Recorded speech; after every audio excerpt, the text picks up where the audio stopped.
Mademoiselle Moreau, vous êtes en retard. Émilie se figea devant la porte vitrée, sa main tremblante sur la poignée. À travers le verre, elle voyait un homme en costume sombre qui consultait sa montre avec impatience. Son cœur battait si fort qu'elle entendait le sang pulser dans ses oreilles. Cette interview était sa dernière chance. Sa mère avait besoin de cette opération, et sans ce travail. Elle poussa la porte et entra, essayant de paraître confiante malgré ses chaussures usées et sa veste de seconde main. « Pardonnez-moi, monsieur. Le métro avait du retard. » L'homme leva les yeux de ses documents. Grand, les cheveux bruns parfaitement coiffés, il avait ce regard froid des gens habitués à commander. Maxime Dubois, président-directeur général de Dubois Tech, selon la plaque sur son bureau. Asseyez-vous. J'ai étudié votre profil. Vous correspondez exactement à ce que je cherche. Émilie cligna des yeux, surprise. Elle n'avait envoyé qu'un CV basique pour un poste de gestionnaire de contenu. Mais elle ne dit rien. Elle avait trop besoin de ce travail. Le salaire est de 4 000 € par mois, continua Maxime en feuilletant son dossier. Plus les frais. Vous devrez être disponible 24 heures sur 24, surtout les week-ends. 4 000 €. Émilie faillit tomber de sa chaise. C'était 3 fois ce qu'elle gagnait avec ses vidéos en ligne dans son petit appartement de Belleville. C'est généreux pour de la gestion de contenu, balbutia-t-elle. Maxime fronça les sourcils. Gestion de contenu? Il regarda ses papiers, puis Émilie, puis ses papiers encore. Vous êtes bien Émilie Moreau, 26 ans, célibataire? Oui, monsieur. Parfait. Le contrat est simple. Vous vivrez chez moi pendant 6 mois. Vous m'accompagnerez à tous mes événements professionnels et familiaux. Vous devrez convaincre ma grand-mère que nous sommes en couple sérieux. Le monde d'Émilie s'arrêta. Pardon? Ma grand-mère a 85 ans. Elle refuse de me léguer l'entreprise familiale tant que je ne me serai pas rangée, comme elle dit.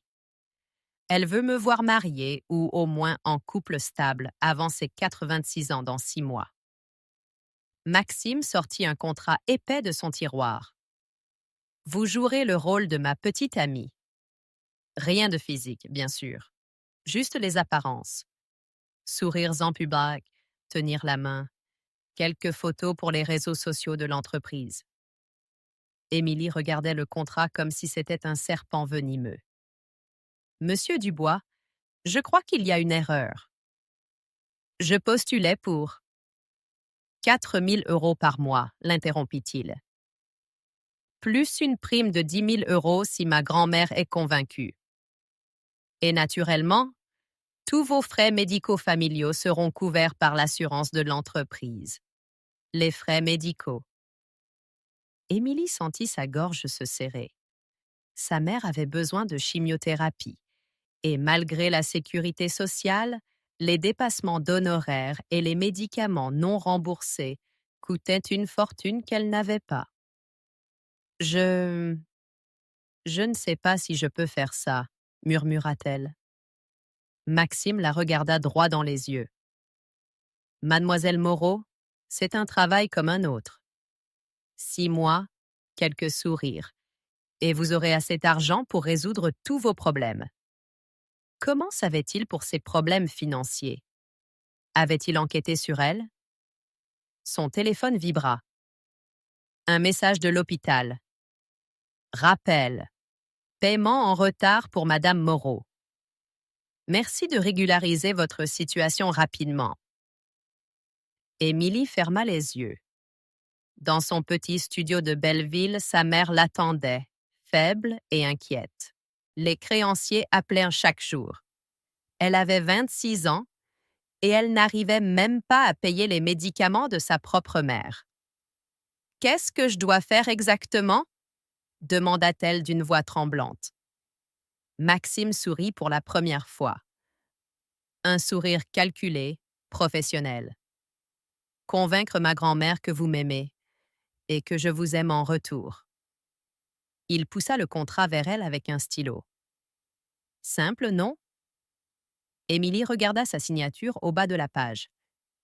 Une fois qu'elle signerait, il n'y aurait plus de retour en arrière. Elle deviendrait la fausse petite amie d'un millionnaire pour de l'argent. Mais sa mère avait besoin de cette opération. Elle prit le stylo. 3 jours plus tard, Émilie se tenait devant l'immeuble haussmannien du 16e arrondissement, sa valise fatiguée à la main. L'ascenseur en fer forgé grinçait jusqu'au 5e étage.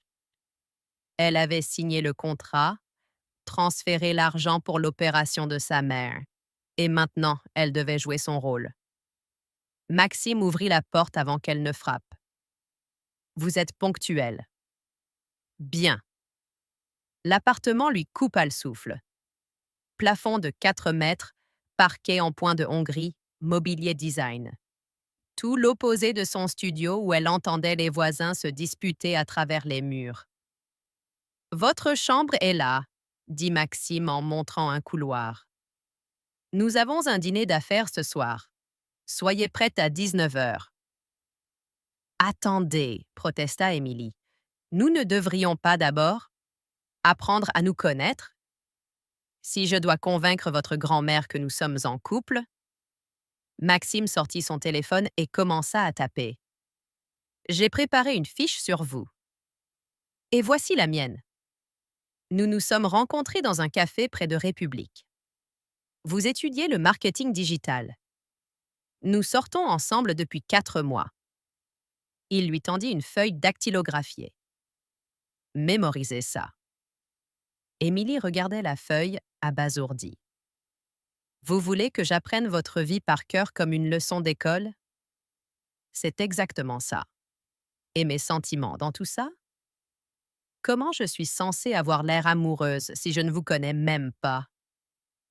Maxime la regarda comme si elle venait de poser une question particulièrement stupide. Vous êtes payée pour jouer un rôle, mademoiselle Moreau, pas pour ressentir quoi que ce soit. Ces mots la frappèrent comme une gifle. Elle serra les poings. J'ai un prénom, vous savez? Émilie. Et je ne suis pas un robot. Très bien, Émilie. Il prononça son nom comme s'il goûtait un vin amer. Le dîner est avec mes associés. Vous devrez sourire, acquiescer quand je parle, et ne pas mentionner votre situation actuelle. Ma situation. Belleville. Vos vidéos en ligne. Votre mère. Il consulta sa montre. Vous avez 2 heures pour vous préparer. Il y a des vêtements dans votre armoire. Émilie entra dans sa nouvelle chambre, plus grande que tout son appartement, avec une salle de bain en marbre. L'armoire contenait des robes qui coûtèrent de plus cher que son loyer annuel. Des étiquettes Chanel, Dior, toutes à sa taille. Comment connaissait-il sa taille? Elle choisit une robe noire simple et se regarda dans le miroir. Elle avait l'air d'une étrangère. Une bourgeoise parisienne qui n'avait jamais eu à choisir entre payer l'électricité ou acheter des médicaments. Son téléphone sonna. Sa mère. « Ma chérie, comment va ton nouveau travail? »« Ça va, maman. » Émilie s'assit sur le lit king size. « L'opération est prévue pour la semaine prochaine. Ne t'inquiète de rien. Tu es sûre que tout va bien? » « Tu as l'air bizarre. » Émilie regarda autour d'elle. Cette chambre de luxe qui n'était pas la sienne. Ces vêtements qu'elle ne pouvait pas s'offrir. « Tout va bien, maman. Je t'aime. » À 19h précise, elle rejoignit Maxime dans le salon. Il portait un costume gris parfaitement ajusté et fixait son téléphone. « Bien, » dit-il sans lever les yeux. « Vous avez l'air présentable. » Présentable. Comme un objet qu'on expose. Dans la voiture, il lui donna ses dernières instructions. Ne parlez pas de politique, ni de vos opinions personnelles. Riez à mes blagues même si elles ne sont pas drôles. Et surtout, quoi? N'oubliez jamais que c'est du théâtre. Rien de plus. Le restaurant était dans le 8e, tout en velours rouge et cristal. Les associés de Maxime la regardèrent comme un spécimen curieux quand il la présenta. Voici Émilie, ma petite amie. Petite amie. Les mots sonnèrent faux dans sa bouche. Pendant le dîner, elle sourit quand il fallait sourire, rit quand il fallait rire. Mais quand l'un des hommes fit une blague déplacée sur les filles de Belleville, quelque chose se brisa en elle. Excusez-moi, dit-elle en se levant brusquement. Dans les toilettes, elle se regarda dans le miroir. Qui était-elle en train de devenir? Son téléphone vibra. Un message de Maxime. Revenez. Maintenant. Émilie prit une grande inspiration. 6 mois. Elle pouvait tenir 6 mois, même si cela signifiait perdre un peu plus d'elle-même chaque jour. Nous partons en Normandie ce week-end, annonça Maxime en buvant son café. Cela faisait 3 semaines qu'Émilie vivait dans cet appartement doré, 3 semaines qu'elle jouait à être quelqu'un d'autre. Pourquoi? Ma grand-mère veut vous rencontrer. Le cœur d'Émilie fit un bond. Le vrai test arrivait. Dans la voiture qui les menait vers le village de Maxime, Émilie regardait défiler la campagne normande. Des champs verts, des maisons à colombages, un monde si différent du béton parisien. Parlez-moi d'elle, dit-elle. Maxime garda les yeux sur la route. Elle a créé l'entreprise avec mon grand-père. Quand il est mort, elle a tout dirigé seule pendant 20 ans. Elle est exigeante. Vous l'aimez? La question sembla le surprendre. Bien sûr, c'est ma grand-mère. Ce n'est pas ce que je demandais. Il ne répondit pas. La maison familiale était une grande bâtisse en pierre avec des volets bleus. Dans le jardin, une femme aux cheveux blancs taillait des rosiers malgré ses 85 ans. Grand-mère! Marie Dubois se retourna. Petite mais droite comme un i. Elle avait les mêmes yeux perçants que son petit-fils. Maxime! Elle l'embrassa, puis regarda Émilie avec curiosité. Et voici la fameuse Émilie. Bonjour, Madame Dubois. Appelez-moi grand-mère Marie, ma petite. Venez, j'ai préparé le déjeuner. Dans la cuisine qui sentait la tarte aux pommes, grand-mère Marie observait Émilie avec attention. Alors, vous travaillez dans le marketing. Émilie faillit répondre automatiquement le mensonge préparé, mais quelque chose dans le regard bienveillant de la vieille dame l'arrêta. Je crée du contenu en ligne. Des vidéos, en fait. Maxime lui lança un regard d'avertissement. Oh! Grand-mère Marie sourit. Comme c'est moderne! Et vous venez d'où? De Belleville. Belleville! Quel quartier vivant! Mon mari et moi nous y habitions quand nous étions jeunes, avant l'entreprise. Elle servit le potage en continuant. Racontez-moi comment vous vous êtes rencontrés tous les deux. Émilie et Maxime échangèrent un regard. Ils avaient répété cette histoire 100 fois. Dans un café près de République, commença Maxime d'une voix mécanique. Il lisait un livre de management, enchaîna Émilie. Moi, j'étais sur mon ordinateur. Il m'a demandé si la connexion Wi-Fi marchait bien. Et puis, grand-mère Marie les regardait avec des yeux pétillants. Puis, Émilie chercha ses mots. Le script s'arrêtait là. Puis, il a renversé son café sur mon clavier. Ce n'était pas dans le script. Maxime la regarda, surpris. Il était mortifié, continua Émilie, prise dans son improvisation. Il a voulu me payer un ordinateur neuf. Moi, je riais parce que c'était déjà un vieux truc qui ramait. Grand-mère Marie riait. Et ensuite? Ensuite, il m'a invité à dîner pour se faire pardonner. Dans un restaurant beaucoup trop chic pour moi. J'ai commandé une salade parce que je ne connaissais rien d'autre sur la carte. Et toi, Maxime? Tu as aimé cette fille qui ne s'impressionnait pas? Maxime regardait Émilie avec une expression étrange. Elle, elle était différente des autres. Après le déjeuner, grand-mère Marie emmena Émilie au jardin pendant que Maxime téléphonait.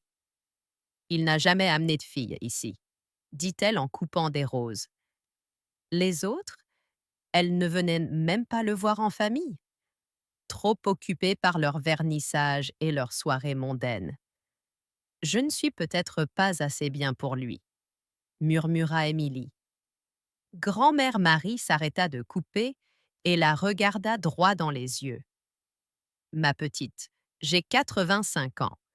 J'ai vu passer beaucoup de monde et je sais reconnaître quelqu'un qui a du cœur. Elle prit les mains d'Émilie dans les siennes. Mon petit-fils a réussi en affaires, mais il a oublié comment vivre. Depuis la mort de ses parents, il s'est enfermé dans le travail. Il a besoin de quelqu'un qui lui rappelle ce qui compte vraiment. Et vous pensez que c'est moi? Je pense que vous êtes la première à le regarder comme un homme et pas comme un compte en banque. Le soir, dans la chambre d'amis, Émilie n'arrivait pas à dormir. Elle entendait Maxime faire les 100 pas dans la chambre voisine. Elle frappa doucement à sa porte. « Ça va ?» Il ouvrit, en pyjama, les cheveux ébouriffés. Vulnérable pour la première fois. « Pourquoi avez-vous inventé cette histoire ?» demanda-t-il. « Avec le café renversé ?» Émilie haussa les épaules. Elle avait l'air de vouloir une vraie histoire d'amour. Pas un rapport d'entreprise. Et si elle découvre que c'est faux? Maxime. Émilie le regarda dans les yeux. Est-ce que vous vous souvenez de la dernière fois où vous avez ri? Vraiment ri? Il resta silencieux. Votre grand-mère vous aime. Elle veut juste vous voir heureux. Le bonheur ne fait pas tourner une entreprise, répondit-il, mais sa voix manquait de conviction. Émilie était sur le point de partir quand il la rappela. Émilie, merci. Pour aujourd'hui, vous avez été parfaite. Cette nuit-là, elle rêva qu'elle renversait vraiment du café sur un ordinateur et qu'un homme aux yeux sombres lui souriait comme si c'était la chose la plus drôle du monde. Au réveil, elle réalisa que quelque chose avait changé. Elle commençait à oublier que c'était du théâtre. 2 mois plus tard, Émilie se réveilla avec un poids sur l'estomac. Aujourd'hui, elle devait tout avouer à Maxime. Elle n'en pouvait plus de mentir, surtout depuis qu'elle avait réalisé l'horrible vérité. Elle était vraiment tombée amoureuse. Dans la cuisine, Maxime préparait le café. Depuis le week-end chez grand-mère Marie, leur rapport avait changé. Il la regardait différemment, lui souriait parfois sans raison. Hier, il avait même ri à une de ses blagues. « Maxime, commença-t-elle, la voix tremblante, il faut que je vous dise quelque chose. » Son téléphone sonna. Grand-mère Marie. « Bonjour ma chérie. J'ai une merveilleuse nouvelle. J'organise une grande fête ce week-end pour célébrer vos fiançailles. » Nos quoi?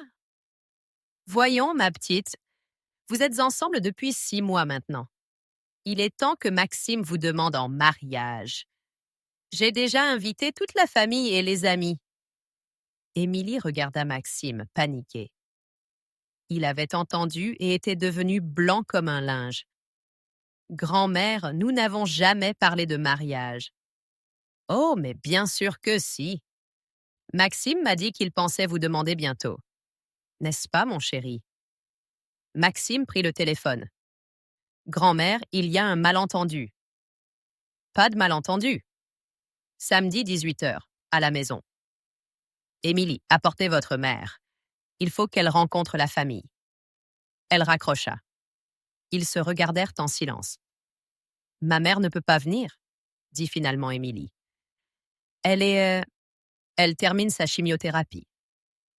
Votre mère a un cancer? C'est pour ça que j'ai accepté ce contrat, pour payer son traitement. Maxime s'assit lourdement. Pourquoi ne m'avez-vous rien dit? Parce que vous m'avez fait comprendre que ma vie privée ne vous intéressait pas. Ils furent interrompus par la sonnette. Antoine, le meilleur ami d'Émilie depuis le lycée, se tenait sur le seuil avec des fleurs. Surprise.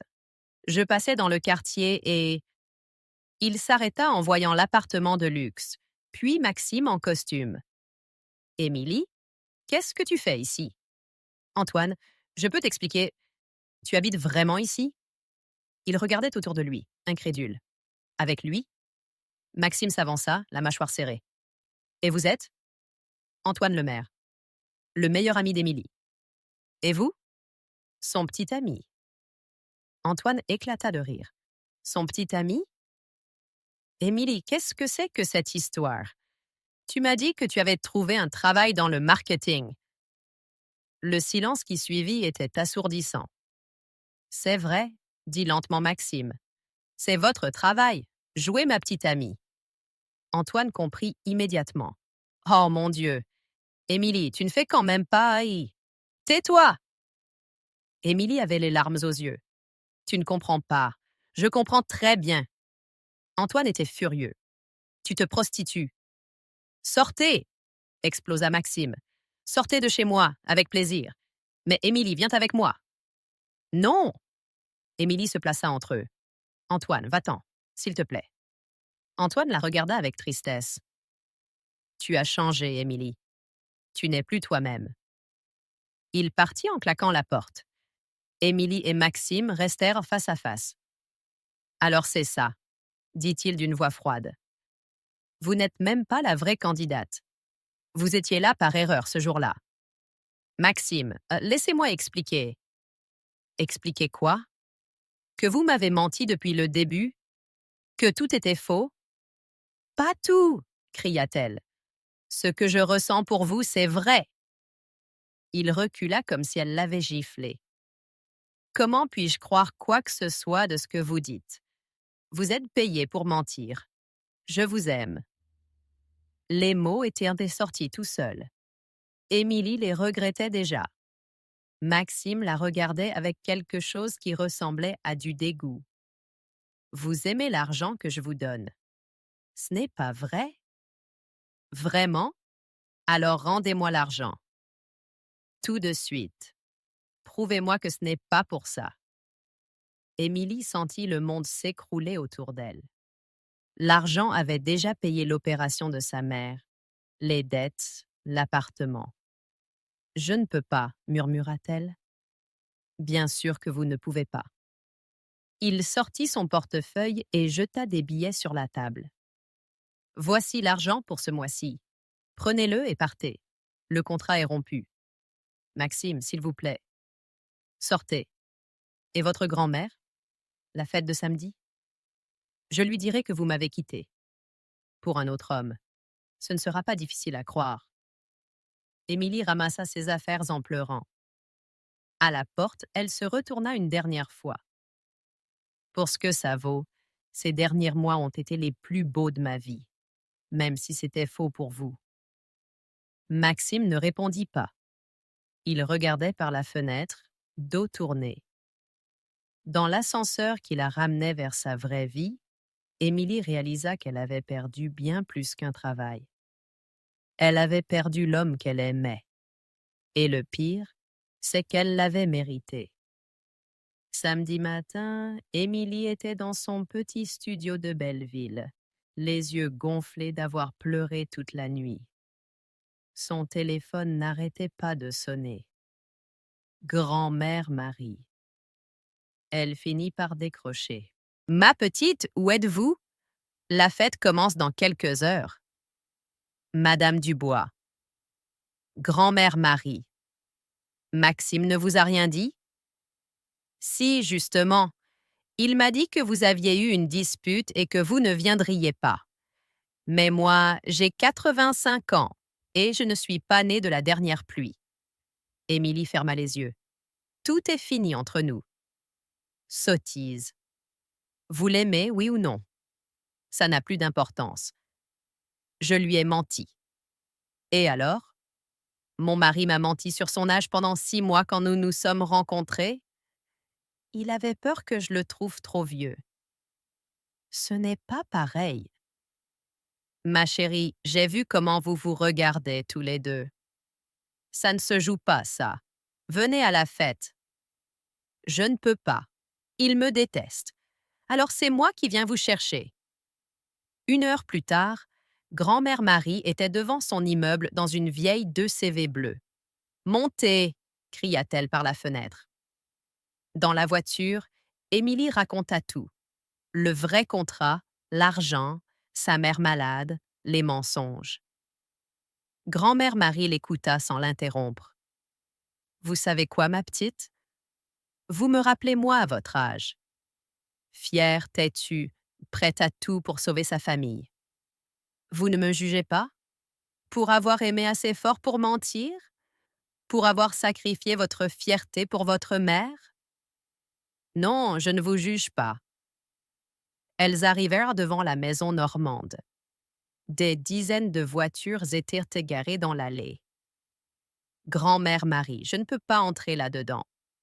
Tous ces gens sont venus pour célébrer l'amour. Alors donnez-leur de l'amour. Dans le jardin, la fête battait son plein. Maxime, en costume sombre, parlait avec des invités, mais son sourire semblait peint sur son visage. Quand il vit Émilie, il se figea. Grand-mère Marie prit un verre et tapa dessus avec une cuillère. Mes chers amis, avant de célébrer ses fiançailles, j'aimerais vous raconter une histoire. Émilie paniqua. Non, s'il vous plaît. Il était une fois une jeune femme courageuse qui aimait sa maman plus que tout. Sa maman était très malade et cette jeune femme était prête à tout pour la sauver, même à mentir. Tous les invités écoutaient, intrigués. Maxime regardait sa grand-mère avec incompréhension.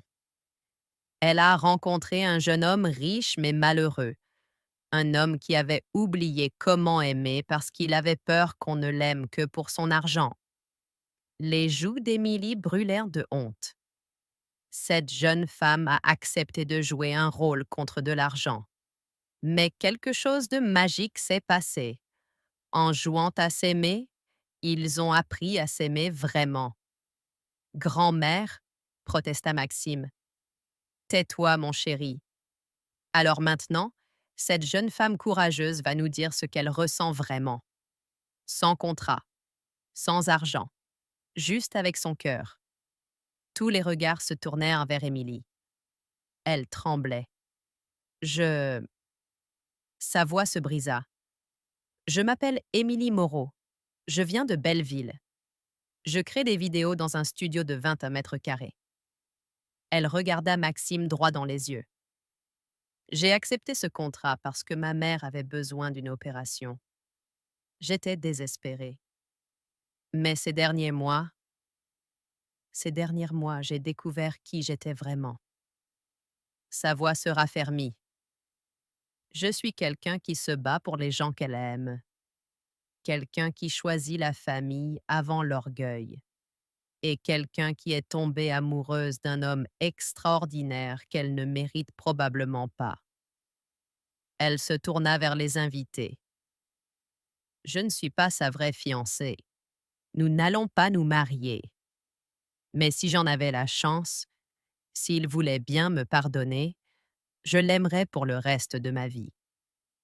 Pas pour son argent, pour son rire rare, pour sa façon de froncer les sourcils quand il réfléchit, pour sa tendresse cachée avec sa grand-mère.